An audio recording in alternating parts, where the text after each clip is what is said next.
ყოველივეს თავისი დრო და ყოველსაგანს თავისი ჟამი აქვს ცის ქვეშ. ყველა აქტივობას აქვს მიზანი.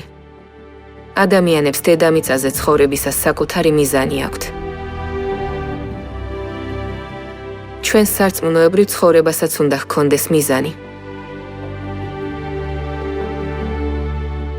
მაშინ რა არის ჩვენი რწმენის მიზანი? თქვენი რწმენით აღწევთ სულების ხსნას. ჩვენი რწმენის მიზანი ჩვენი სულის ხსნა, მარადიული სიცოცხლე. იმისათვის, რომ ჩვენთვის მარადიული სიცოცხლე მოეცა. ღმერთმა თავისი გამოსყიდვის 6.000 წლიანი საქმე 3 ეპოქად დაყო და თითოეულ ეპოქაში მხსნელის განსხვავებული სახელი მოგვანიჭა. ახლა წადით და მოიმოწაფეთ ყველა ხალხი, მონათლეთ ისინი მამისა და ძისა და სულიწმიდის სახელით. ღმერთმა გვითხრა, რომ მოვინათლოთ ადამიანები მამის, ძისა და სულიწმიდის სახელით. ეს ნიშნავს, რომ მამას, ძეს და სულიწმინდას აქვთ სახელი. მამის სახელია იეჰოვა. ძის სახელია იესო. მაცხოვრის სახელი თითოეულ ეპოქაში განსხვავებულია. მაშინ რა ჰქვია სულიწმინდას? პირველ რიგში მოდით გავარკვიოთ, ვინ იყო მხსნელი მამის ეპოქაში. მე ვარ უფალი და არ არის ჩემს გარდა მხსნელი. მამის ეპოქაში მხსნელის სახელი იყო იეჰოვა. ადამიანების ხსნა სხვა სახელით, გარდა იეჰოვასი, არ შეიძლებოდა. შემდეგ, როდესაც ეპოქა ძის ეპოქად შეიცვალა, ვინ იყო მხსნელი? ეს ქვაკუთხედად იქცა. სხვაში არავისში არ არსებობს ხსნა. არც არის ცის ქვეშ ხალხისათვის მიცემული სხვა სახელი, რომლითაც გადავრჩებით.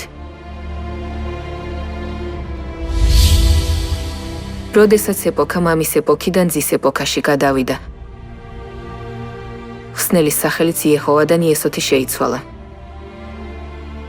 ძის ეპოქაში მათ, ვინც ირწმუნა იესო, ძის ეპოქის მხსნელი, შეეძლოთ გადარჩენა.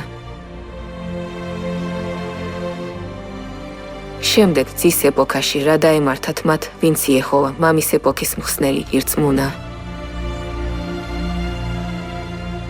ძის ეპოქაში მათ, ვინც მამა იეჰოვას სწამდათ, არ მიიღეს იმ ეპოქის მხსნელი და საბოლოოდ ვერ გადარჩნენ.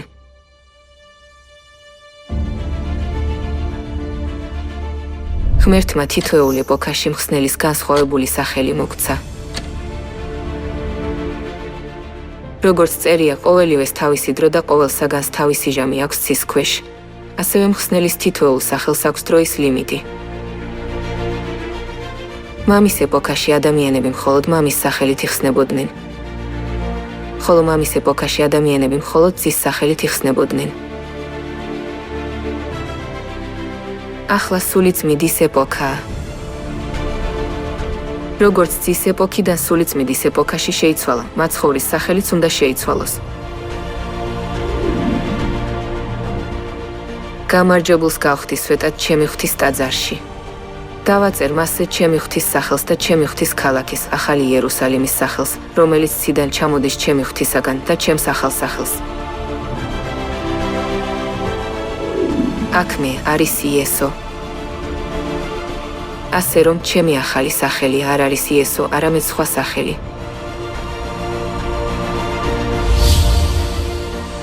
გამარჯვებულს მივცემ გადანახული მანანისაგან და მივცემ მის თეთრ ქვას და ქვაზე დაწერილ ახალ სახელს, რომელიც არავინ იცის, გარდა მიმღებისა.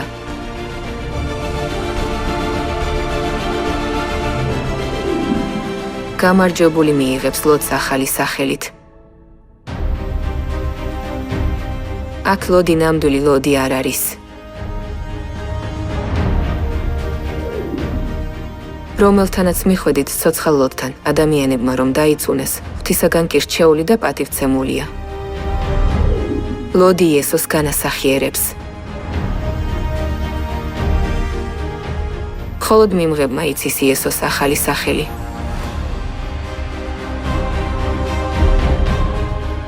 მთელმა მსოფლიომ უკვე იცის იესოს სახელი, მაგრამ ჯერ არ იცის მისი ახალი სახელი.